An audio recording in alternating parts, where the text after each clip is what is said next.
Hello दोस्तों, welcome to my YouTube channel electronics puzzle. दोस्तों आज मैं इस वीडियो में बात करने वाला हूँ कि ट्रांजिस्टर हमारा एक्टिव रीजन में कैसे काम करता है और बेसिकली ट्रांजिस्टर का हम एम्पलीफायर की तरह कैसे यूज करते हैं उसके बारे में हम पूरा डिटेल में बात करेंगे। और मैं पूरा आपको सर्किट सिमुलेट करके दिखाऊंगा कि ट्रांजिस्टर एक्टिव रीजन में कैसे काम करता है और क्या क्या पैरामीटर डिसाइडिंग होते हैं कि ये एक्टिव रीजन में काम करे।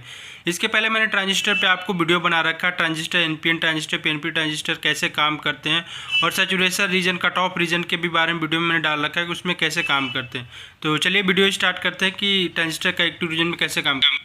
तो बेसिकली हमारा जब ट्रांजिस्टर सैचुरेशन रीजन में काम करता है, एक स्विच की तरह ऑन ऑफ होता है कट ऑफ रीजन में, तो क्या होता है ना कि जो करंट फ्लो करता है ना वो एक्चुअली कांस्टेंट होता है। मतलब बेस जो है, बेस वोल्टेज जो है कांस्टेंट होती है, वहाँ पे करंट जो हमारा है मैक्सिमम फ्लो करता है। ठीक है, ये सीन होता है। लेकिन हम एक्टिव मोड में बात करते हैं तो हमारा जो ट्रांजिस्टर वो एम्पलीफायर की तरह काम करता है, मतलब सिग्नल को एम्पलीफाई करता है। ठीक है, और ये डिपेंड करता है बेस करंट पे, जो करंट जा रही है उसके ऊपर डिपेंड करता है कलेक्टर करंट की वैल्यू। ठीक है, तो बेसिकली क्या होता है कि जैसे हमारा जो एम्पलीफायर होता है ना वो स्मॉल सिग्नल जो भी होता है ना उसको आउटपुट पे एम्पलीफाई करके देता है। ठीक है, जो हमारा ट्रांजिस्टर होता है वो आउटपुट में एम्पलीफाई करके उतना सिग्नल हमें देता है। ठीक, और यहाँ पे उस सबसे पहले डिटेल में जाने से पहले हम एक बार अंडरस्टैंड करते हैं कि जो वोल्टेजेस होते हैं उनका रिलेशन क्या होता है आपस में और ये कैसे एक्टिव रीजन में काम करता है। तो इस केस में क्या होता है, जो हमारा कलेक्टर का जो वोल्टेज होता है ना वो बेस वोल्टेज से ज़्यादा होता है और बेस वोल्टेज का जो वैल्यू होती है वो बेस वोल्टेज ऑफ इमीटर से ज़्यादा होता है। ठीक है, तो ये कंडीशन हो गया क्योंकि जो हमारा बेस इमीटर ना वो फॉरवर्ड रीजन में होना चाहिए और कलेक्टर बेस जो होता है ना वो रिवर्स रीजन में होना चाहिए, तभी हमारा एम्पलीफायर की तरह काम करता है। In spite of all this things, जो हमारा बेस का जो वोल्टेज है ना वो एटलीस्ट 0.6 से ज़्यादा होना चाहिए। बेस मीटर जो वोल्टेज होना चाहिए इससे ज़्यादा होना चाहिए, तभी हमारा ट्रांजिस्टर जो है वो ऑन कंडीशन में जाएगा। जब तक ट्रांजिस्टर हमारा ऑन ही नहीं होगा तो एम्पलीफिकेशन कहाँ से होगा। तो ये चीज़ बहुत इंपॉर्टेंट होती है। 0.6 जो है एक तरीके से थ्रेशोल्ड वोल्टेज होती है। अब ट्रांजिस्टर का एक इम्पॉर्टेंट पैरामीटर होता है जिसे हम एम्पलीफिकेशन फैक्टर कहते हैं, जो बेसिकली हम एम्पलीफायर की तरह जब ट्रांजिस्टर को काम कराते हैं उस केस में हम ध्यान देते हैं। और इसका जो करंट गेन होता है ना उसको बीटा से हम इंडिकेट करते हैं। ठीक है, तो बीटा जो करंट गेन होता है ना basically collector current divided by base current होता है, ये इसका फॉर्मूला होता है। ठीक है, जो ये हमारा करंट गेन होता है बीटा की वैल्यू। तो यहाँ पे क्या होता है ना कि ये बहुत बड़ा डिसाइडिंग फैक्टर हो जाता है कि जो हमारा कलेक्टर करंट है, अगर मान लो बेस पे 2 मिली एम्पियर करंट फ्लो कर रही है तो कलेक्टर करंट अगर आपको 10 मिली एम्पियर चाहिए या 100 मिली एम्पियर चाहिए या 200 मिली एम्पियर चाहिए, उसके अकॉर्डिंग हम बीटा की वैल्यू डिसाइड करते हैं, क्योंकि आईसी जो होता है कलेक्टर करंट वो बीटा टाइम्स होता है आईबी का। ठीक है, और जो बीटा की वैल्यू होती है स्टैंडर्ड तो हम 100 लेके चलते हैं, लेकिन इसका range transistor to transistor very करता है, लाइक 50 to 200 इवन 2000 तक इसकी बीटा की वैल्यू आपको डेटा शीट में देखने को मिल जाएगी। ट्रांजिस्टर का आप डिफरेंट डेटा शीट्स लोगे। ठीक है, अब डेटा शीट पे अगले वीडियो में मैं एक वीडियो बनाऊंगा कि ट्रांजिस्टर का डेटा शीट कैसे रीड करते हैं, उसमें पैरामीटर्स का मतलब क्या होता है। ठीक है, अब मैं बात करता हूँ कि इसका एक जैसे कलेक्टर करंट हो गया, बेस करंट हो गया, तो इमीटर करंट क्या होता है, दोनों का समेशन होता है। बेस करंट और कलेक्टर करंट जो मिल के आएगा वो तो इनकमिंग करंट है और जो इमीटर करंट है वो मेरा आउटगोइंग करंट है। ठीक है, तो इसका एक और आपको गेन देखने को मिलेगा जिसको हम कॉमन इमीटर गेन के नाम से जानते हैं। ठीक है, मैं अभी उसको डिस्कस करूँगा, जो common base current gain alpha जिसे बोलते हैं। ठीक है, तो ये अल्फ़ा जो है ना वो रिलेट करता है हमारा जो कलेक्टर करंट और इमीटर करंट के बीच में रिलेशन होता है, जिसको कलेक्टर करंट जो है alpha times of emitter current होता है। ठीक, तो ये बेसिक रिलेशन होता है। जैसे कि हमारा इमीटर करंट इसमें जो जैसे अल्फ़ा की वैल्यू होती है ना बहुत मिनिमम होती है, 1 से भी लेस देन होती है, मतलब कलेक्टर करंट हमेशा इमीटर करंट से कुछ न कुछ अमाउंट में कम रहेगा। ठीक, जबकि हमारा ऐसा जैसे आपने सैचुरेशन रीजन में मैंने कराया है उसमें देखोगे कि थोड़ा बहुत अंतर आता है, लेकिन हम उसको इग्नोर कर देते हैं। ठीक है, लेकिन एम्पलीफिकेशन करें तो इस केस में हम इग्नोर नहीं कर सकते। ठीक, तो बीटा इज इक्वल टू क्या होता है, अल्फा अपान 1 माइनस अल्फा। ठीक है, तो alpha is equal to beta upon 1 plus beta होता है। ये actually common base current gain और करंट गेन के बीच में एक रिलेशन आपको दिख जाएगा। ठीक है, अगर बीटा की वैल्यू 100 है तो अल्फा की वैल्यू उस टाइम पे 0.99 होगी। ठीक है, अगर आईसी की value 100 milli ampere then I की वैल्यू 101 मिली एम्पियर होगी। आप फार्मूले से कैलकुलेट करोगे तो ये वैल्यू आपको देखने को मिल जाएगी। ठीक है, अब हम ले चलते हैं अपना सॉफ्टवेयर पे सिमुलेट करके देखते हैं कि कैसे ट्रांजिस्टर काम करता है। तो मैंने यहाँ पे एक सर्किट डिज़ाइन किया है। इस सर्किट के माध्यम से मैं आपको समझाऊंगा कि ये एम्पलीफायर की तरह कैसे काम करता है, ठीक है। तो बेसिकली मेरे पास यहाँ पे एक सिग्नल है जिसका फ्रीक्वेंसी 80 हर्ट्ज़ है, और वो यहाँ पे मेरे पास एक ट्रांजिस्टर जिसके थ्रू एम्पलीफाई होकर सिग्नल मुझे आउटपुट में मिलेगा, ठीक है दोस्तों। तो यहाँ पे क्या होता है कि जैसे मैंने 500 मिली वोल्ट का यहाँ पे एक सिग्नल दिया है, ठीक है, आप देख सकते हो। तो ये एम्पलीफाई होके मुझे 5 वोल्ट का सिग्नल मिल रहा है, ठीक है। 500 मिली वोल्ट से एम्पलीफाई होकर 5 वोल्ट का मुझे ये सिग्नल मिल रहा है, ठीक है। तो ये हो गया बेसिकली ये एक एम्पलीफायर की तरह काम कैसे करता है। यहाँ पे कैपेसिटर वगैरह जो लगे हैं बेसिकली ब्लॉकिंग के लिए कि डीसी सिग्नल जो आ रहा है वो ब्लॉक हो जाए, ठीक है। प्योर एसी सिग्नल मुझे मिले, ठीक है, कोई ऑफसेट वोल्टेज ना मिले, ठीक। तो इसके लिए मैंने ये कैपेसिटर लगा रखा है, ठीक है।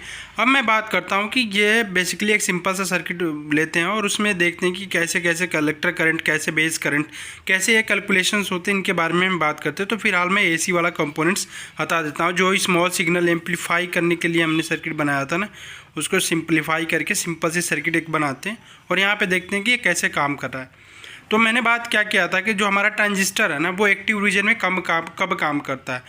तो ट्रांजिस्टर जो हमारा होता है वो एक्टिव रीजन में तब काम करता है जब हमारा कलेक्टर का वोल्टेज जो है बेस वोल्टेज से ज़्यादा होता है, और दूसरी बात ये है कि जो हमारा बेस वोल्टेज है वो इमीटर से ज़्यादा होता है, ठीक है। तो ये कंडीशन फुलफिल होती है तभी हमारा एक्टिव रीजन में काम करता है। बेसिकली ये होता है कि बेस इमीटर जो है वो फॉरवर्ड रीजन में हो और बेस कलेक्टर जो हमारा रिवर्स रीजन में हो, तभी ये एक्टिव रीजन में काम करेगा, ठीक है। अब यहाँ पे देख सकते हो मेरा कलेक्टर वोल्टेज जो है 10.27 वोल्ट आ रहा है। वहीं अगर मैं बेस वोल्टेज देखता हूँ तो 1.577 वोल्ट आ रहा है। तो जो हमारा कलेक्टर वोल्टेज है ना वो ज़्यादा है हमारे बेस वोल्टेज से, ठीक है। तो यहाँ से हमारा क्या है ना कि पहला जो कंडीशन है ना वो सेटिस्फाई हो गया कि जो कलेक्टर और बेस है ना वो रिवर्स रीजन में है, ठीक है। अब हम बात करते हैं बेस और इमीटर वोल्टेज के बारे में। जो हमारा इमीटर वोल्टेज है ना वो 982 मिली वोल्ट है, जबकि हमारा बेस जो वोल्टेज है 1.57 वोल्ट है। तो यहाँ पे क्या है कि बेस वोल्टेज जो इमीटर वोल्टेज से ज़्यादा है, ठीक है। तो ये क्या काम करेगा, ये फॉरवर्ड रीजन में काम करेगा, ठीक है। तो ये हमारा दोनों से कंडीशन जो है ना वो सेटिस्फाई हो गया, ठीक। तो यहाँ से हमें पता चल गया कि जो हमारा जो ट्रांजिस्टर है वो एक्टिव रीजन में काम कर रहा है, ठीक। अब मैं बात करता हूँ कि जो हमारे पास यहाँ पे पैरामीटर्स हैं, collector current, emitter current, base current, ये कैलकुलेट कैसे करते हैं, बेसिक इनका प्रोसीजर क्या होता है, कैसे हम इन सारे चीज़ों को हम पता कर पाएंगे, ठीक है। तो आप अगर मैं बात करता हूँ जैसे यहाँ पे सैचुरेशन रीजन में क्या होता था कि मैंने इमीटर को डायरेक्ट ग्राउंड पे कर रखा था, तो जो वोल्टेज आपको मिलती थी ना वो 0 मिलती थी। लेकिन यहाँ पे 1K का रजिस्टर है, तो 1K के रजिस्टर के क्रॉस 947 मिली वोल्ट जो भी वोल्टेज है वो ड्रॉप हुआ है, ठीक है, इस रजिस्टर की वजह से, ठीक। तो अब मैं बात करता हूँ कि जो मेरा बेस जो वोल्टेज है ना, बेस वोल्टेज पे आप देख सकते हो कि यहाँ पे एक वोल्टेज डिवाइडर लगा है जो 110K और 10K का एक वोल्टेज डिवाइडर लगा है। तो वहाँ से हम बेस वोल्टेज पता कर लेंगे कि हमारे बेस पे वोल्टेज क्या है। तो सिंपल से क्या करना है कि आपको 10K के अक्रॉस जो R2 है ना उसके अक्रॉस वोल्टेज पता कर लेना है, और वोल्टेज पता करने का एक तरीका होता है वोल्टेज डिवाइडर रूल, ठीक है। तो जो भी आपको 20 वोल्ट है उसको मल्टीप्लाई कर दो 10K से, दोनों का ऐड करके 120K से डिवाइड कर दोगे तो आपको बेस वोल्टेज मिल जाएगा जो कि 1.57 वोल्टेज लगभग अप्रॉक्स इतना आएगा, ठीक है। अब यहाँ पे वोल्टेज मिलने के बाद क्या है ना कि आपको पता है कि जो बेस इमीटर वोल्टेज है ना वो 0.7 वोल्टेज का ड्रॉप होता है, ठीक है। तो बेस इमीटर वोल्टेज आपको पता ही है, वहाँ से क्या करो कि जो भी आपको वोल्टेज है ना उसको माइनस कर दो, ठीक है। माइनस करने के बाद यहाँ पे आपको 1K का रजिस्टर है ना, 1K के रजिस्टर के अक्रॉस आपको इमीटर करंट की वैल्यू मिल जाएगी, ठीक है। तो जैसे 1.57 माइनस 0.6 या 0.7 वोल्टेज डिवाइडेड बाई 1K, अब इतना कर दोगे तो आपको वो जो वैल्यू है ना वो वैल्यू मिल जाएगी, तो वो माइक्रो एम्पियर में वैल्यू आपको देखने को मिल जाएगा, ठीक है। तो यहाँ से हो गया जो कि आप ये इमीटर करंट कैलकुलेट कर सकते हो, ठीक है। अब आपको मैंने बहुत सारे फार्मूला बताया था जिसमें आपने क्या कर सकते हो कि बेस करंट और कलेक्टर करंट बहुत सारे रिलेशन मैंने बताए थे, उसको मैं इंप्लीमेंट करके दिखा देता हूँ। ये कैलकुलेट करोगे तो 982.6 माइक्रो एम्पियर आपको करंट इमीटर करंट देखने को मिल जाएगा, ठीक है दोस्तों। अब मैं बात करता हूँ जब आपके पास इमीटर करंट है तो कलेक्टर करंट कैसे पता करोगे, बेस करंट कैसे पता करोगे, ठीक है। तो जो हमारा इमीटर करंट और कलेक्टर करंट का आपको रिलेशन पता है ना, कलेक्टर करंट जो होता है वो बेस करंट का beta times of base current होता है। सिमिलरली जो हमारा कलेक्टर करंट होता है वो alpha times of emitter current होता है। इन दोनों इक्वेशन का हम यूज करके यहाँ से बेस करंट और कलेक्टर करंट की वैल्यू पता कर सकते हैं, ठीक है, बहुत ही आसान तरीके से, ठीक। तो अल्फ़ा की जो वैल्यू होती है beta times upon beta plus 1, और यहाँ पे जो मेरा ट्रांजिस्टर है ना, इस केस में ट्रांजिस्टर का बीटा की वैल्यू जो है ना वो 100 है, ठीक है। और यहाँ से आप वैल्यू पुट करके कलेक्टर करंट, बेस करंट, जितने भी करंट्स है आप यहाँ से आसानी से पता कर सकते हो, ठीक है। तो यह रहा बेसिक तरीका जब हमारे ट्रांजिस्टर एक्टिव रीजन में ऑपरेट करवाना होता है, ठीक है, और एक एम्पलीफायर की तरह काम करवाना होता है। दो इंपॉर्टेंट चीज़ याद रखनी है कि पहला जो होता है ना वो फॉरवर्ड जो होना चाहिए, बेस इमीटर वोल्टेज जो होना चाहिए ना फॉरवर्ड रीजन में होना चाहिए, और दूसरा जो रीजन है ना बेस कलेक्टर, ये जो है ना रिवर्स रीजन में होना चाहिए, तभी हमारा जो ट्रांजिस्टर है वो एक एम्पलीफायर की तरह काम करेगा। दूसरा पैरामीटर ये है कि जो बेस इमीटर वोल्टेज है ना 0.6 से हमेशा ज़्यादा होना चाहिए, तभी हमारा ट्रांजिस्टर ऑन होगा, ठीक, इतना हो गया। और तीसरी बात ये है ना कि जब भी आप एम्पलीफाई करवाते हो स्मॉल सिग्नल को ना, आप कैपेसिटर वगैरह यूज कर लो, ताकि जो भी आपका डीसी ऑफसेट कुछ नॉइज़ वगैरह ना ऐड कर दें, तो उसके लिए हम कैपेसिटर्स वगैरह यूज करते हैं, ठीक है दोस्तों। तो ये रहा पूरा फार्मूला, मैंने आपके सामने फार्मूला लिख दिया है। तो इन सारे फार्मूला का यूज़ करके आप बेस करंट, कलेक्टर करंट जो भी कैलकुलेट करना चाहते हो कैलकुलेट कर सकते हो। जो ये सारे फार्मूले सिर्फ एक्टिव रीजन में वैलिड है, ठीक है दोस्तों। तो दोस्तों अगर वीडियो आपको अच्छी लगी है तो please like, share and subscribe my YouTube channel electronics puzzle, और बेल आइकन को जरूर से हिट कर देना ताकि कोई भी वीडियो मैं अपलोड करूं तो आपको तुरंत नोटिफिकेशन मिल जाए। अगले वीडियो में ट्रांजिस्टर का डेटा शीट कैसे रीड करते हैं, कैसे पैरामीटर्स को, सारे पैरामीटर्स को समझिए, क्या क्या पैरामीटर्स होते हैं और इनका मिनिमम मैक्सिमम क्या होता है, ब्रेकडाउन वोल्टेज क्या होता है, इन सब के बारे में हम डिटेल में बात करेंगे। तो thank you so much for watching this video, thank you.